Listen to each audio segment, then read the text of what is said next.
What is possibly better than bacon?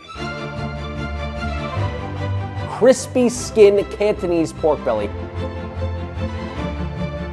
The most crunchy, voluptuous, juicy, succulent piece of pork belly you'll ever eat. But what if you don't have an oven? I have a solution for you too. So let's make it. We're gonna show you two ways. The first way is in the oven. We'll then prepare the sides. And the second way could arguably be made in any situation, even a dorm room with no kitchen. Pork belly, a beautiful piece. Please, dear God, skin on, please. You cannot make this recipe without skin on pork belly. Do not go, Josh. My store didn't have skin on, so I got skinless. Nobody can save you. So I have a beautiful pot of boiling water, 2 cups boiling in here. We're gonna go skin side down first. We're gonna let that boil for 1 minute. So essentially what we're doing is we're removing the impurities from the pork, but we're also cooking the skin just a little bit to prepare it for the next step. When the skin changes color, it's done. We're gonna now flip it, parboil the other side for another 30 seconds. Now the skin feels very taut. It's par cooked. Some of the fat has rendered a little bit. It's changed colors. Now the whole piece of pork you can see is gray. In most cases, this would be a big no-no, but this is good for this pork. So we're gonna go skin side down into the ice bath. This is literally just water and ice cubes. We're just cooling the pork off. Now once that's cold to the touch, it's done. So take that off onto a wire rack. So the pork is wet. We want it to be dry. We're gonna lightly dab off any excess moisture, specifically on the skin and the surrounding area. The bottom side will figure itself out. The other thing this is gonna do is it's loosening whatever's on the skin, impurities, fat, we're opening those pores up. So with your knife, upright, blade against the skin, you're just gonna scrape across the skin like this, like a nice shave, You're shaving it. I'm applying quite a bit of pressure here. Just be careful not to cut the skin, okay? I'm just scraping it. Now, wipe your knife off, dab the pork belly again, wipe that a little more thoroughly. It already feels really dry, but dryness is the most important part of this skin if you want that crispy crackling. So now we're ready for the most important step, the cure. You cannot skip this step. First, we're gonna make the spice mixture for the meat. So we have 2.5 teaspoons of kosher salt, 1.5 teaspoons of sugar, 1/2 teaspoon of ground white pepper, 1/2 teaspoon of ground 5 spice, whisk together, and then you're gonna add 2 teaspoons of Shaoxing wine. And that's gonna kind of turn it sort of a crumbly paste. That's totally fine. Flip this over.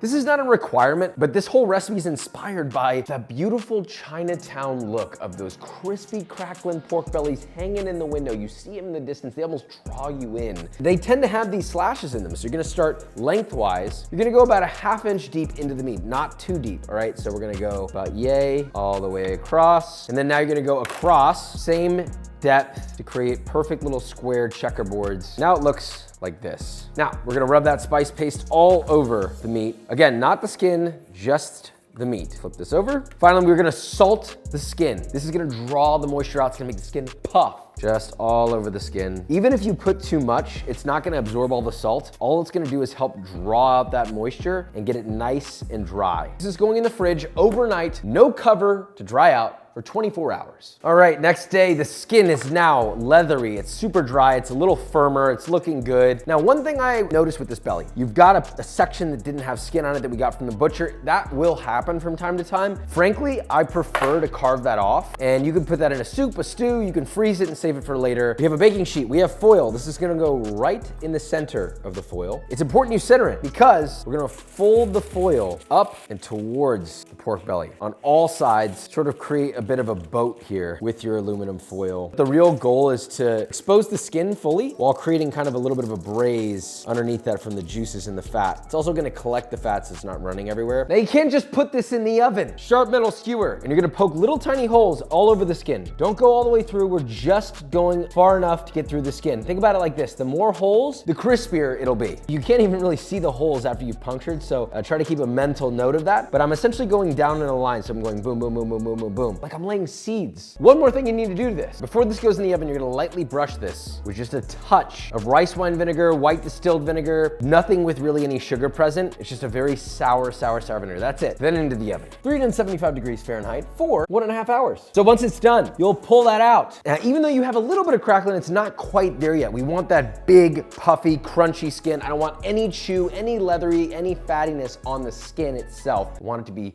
chicharron on top. So we're gonna crank the oven up to 425 Fahrenheit, pop this bad boy back in. We wanna take it out and onto a fresh sheet tray with a new piece of foil. You could arguably keep it on the same sheet tray, that's fine. I want it out of your boat because the boat presents an issue, and the issue is steam. You don't want any water touching the skin while it's getting nice and crispy. So now we can go in the oven. It's out of the oven, guys, and it looks lavish. It really does. I mean, one thing I will say, this recipe, it's gonna be very dependent on the pork belly that you use too. Some pork bellies puff more than others. What you don't want is chewy skin, and you don't want leathery skin. But we're not gonna know until we let it rest for a minimum of 10 to 15 minutes, but ideally 30 minutes. Traditionally, they would literally take this finished pork belly, hook it, and it would hang to cool like this. And it would be sitting there in that shop taunting you. But we're not gonna do that. We're gonna let it rest. 30 minutes is ideal. You could even let this sit for an hour. Now, while we're waiting, we should prep and cook our vegetables and rice, which is what I like to serve crispy pork belly with and what you might usually see at a meat combo shop. So I'm gonna take my bok choy and split each one in half. I'm gonna flip them over so that the cut side is down. That way they don't roll around like this and get all dangerous. You can cut them in half one more time. What? That's gonna get you a quarter. I'm gonna be searing it for a little bit of color because that sounds nice. Now there are 2 cloves of garlic going in here, very finely chopped. They'll go into the last minute, but we might as well get that chopping out of the way. Best way to finely chop garlic, flat side of the knife, down, palm.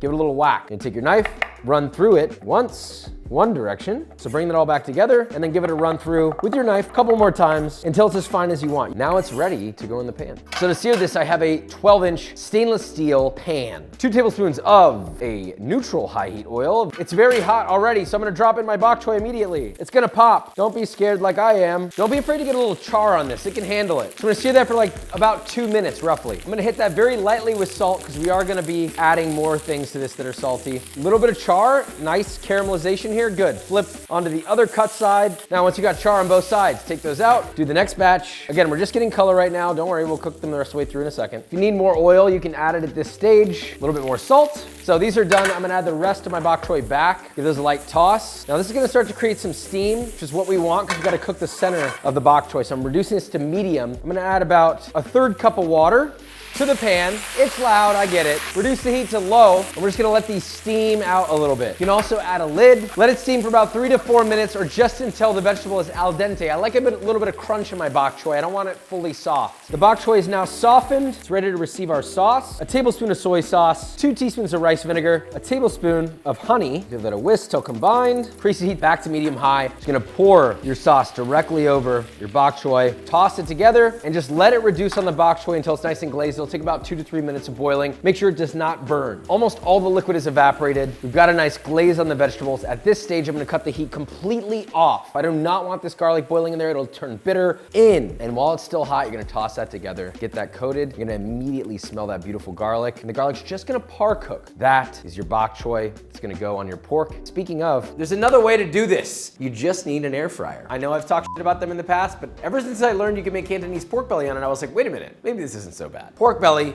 same process. It's been cured, it's sat out. Lightly brush it with a touch of rice vinegar or white distilled vinegar, very lightly, not too much. There's a big difference in the salting on this one. We're gonna salt the skin in a way. You're gonna coat the entire skin with a layer of salt. I know it's a lot, don't be scared. We're gonna scrape this off. All it's gonna do is remove that excess moisture on the outside. Be really careful not to let this fall down the sides because when you fold the paper up, the salt will compact against the sides and that will make it too salty. We're gonna take our foil, fold it up, form your nice little tin box. Bing, bang, boom, all right? So this is preheated at 250 Fahrenheit. So you can take your pork belly, gently place it in your air fryer, close it, and you're gonna let it go for 30 minutes. This is a lot faster because, well, air fryers have constant circulating heat, so it's gonna cook it faster. Carefully, set it on a wire rack, set it on a cutting board, don't matter. Carefully unfoil this for a moment. Take it out of your foil. It's very hot, so I wouldn't recommend doing this. Ow. And honestly, the salt should just come right off. It's almost like a salt crust if you've ever made like a salt crusted fish and it like solidifies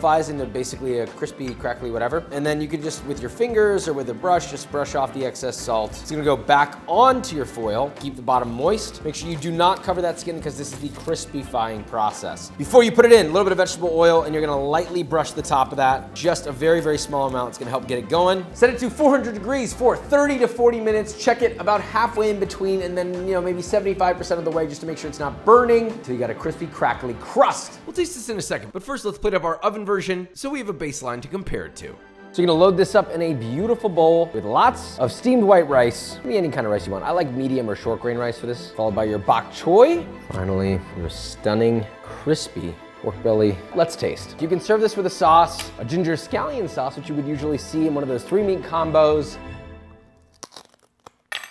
I'm like being transported back to Chinatown. Exactly why I love this dish. It's just so balanced. The pork is immediately the king of this whole dish. Eating it by itself is quite rich, but with some nice fresh green vegetables, a little bit of a glaze on them, they're salty sweet, and the chew from the rice, the starch from the rice helps bring this all together. But that pork belly is an absolute unit. The skin, earth-shattering crunch. It's not too hard, it doesn't hurt your teeth. It's a crunch that you cannot forget, but the flavor of the pork is present. It's kind of crazy. This is both simultaneously really simple and a little bit difficult because you have to wait. But you know what? Like all things good in life, it's worth waiting for. So how does this stack up in an air fryer? Dude, what the fuck? And this was also faster. I'm not gonna lie, it's questionable which one's better. The one thing I will say about the air fryer is you're limited in the size of your air fryer, right? You can only do so much pork belly in this. You can obviously do more in your oven. But if you don't need to do more than a relatively small piece of pork belly, I might opt for the air fryer over the oven. It's just way less time. This is like restaurant level Cantonese pork belly. I'm not even joking. If you want recipes to make at home, this is the place you're gonna get all of them. The link for this, for the full recipe, will be in the description. But again, don't forget to subscribe. I love you so much, and I'll see you later. Also tag me on Instagram if you make this. I wanna see it.